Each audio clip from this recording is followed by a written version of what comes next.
So I started with taking this photo as my example, which I took to measure out every detail of my eye. So if you want to know where you should start, you should measure up the exact location where your eye is and just measure every inch, like how much is it from the edge and how much is it in the center.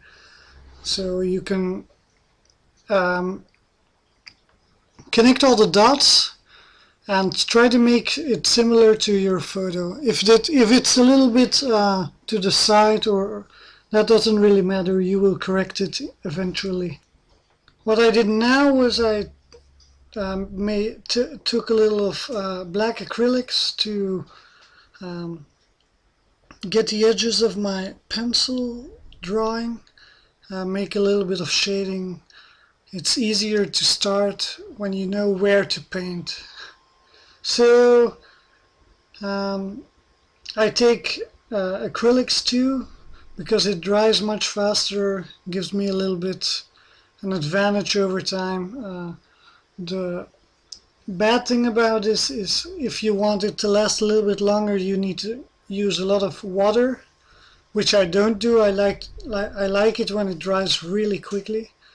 The disadvantage is when like here, I make huge transitions in skin color and in eye color. So in that case, I use a little bit more water.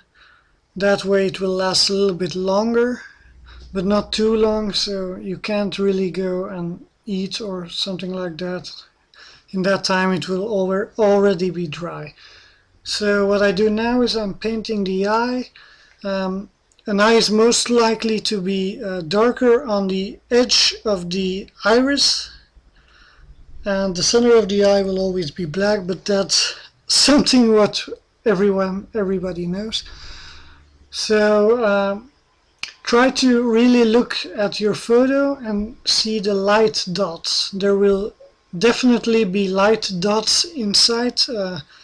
It may not be white, but it can be very light, and try to accentuate those parts. What you also have to look for is differences in color. So an eye that is blue will most definitely have some other colors, like in this case I use a little bit of green, a little bit of yellow, just because an eye contains of little dots. There can also be black dots which make it more real. The white part of the eye is not white, so most people think it's white, but in this case it's more of a bluish, light blue color. Just try to add some blue into your white. If you're already painting blue from the eye itself, you can add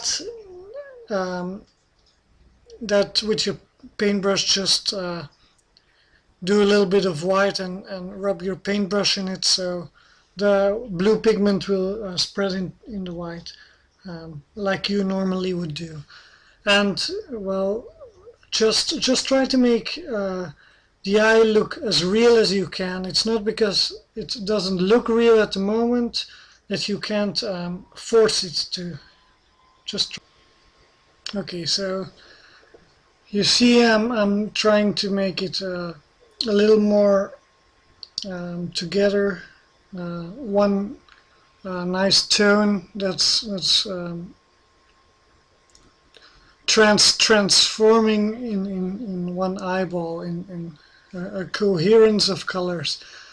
So what I'm gonna do now, you see I'm adding a little bit more dark blue to the edges of the eye, just for some shading. It's never gonna be black, so remember that color reflects its own color to any surface. So what you're gonna see is that I use a little bit of blue in the skin color also, because, well, skin just takes a little bit of color from the eye too. So here you see I already painted the freckles and the eyelid.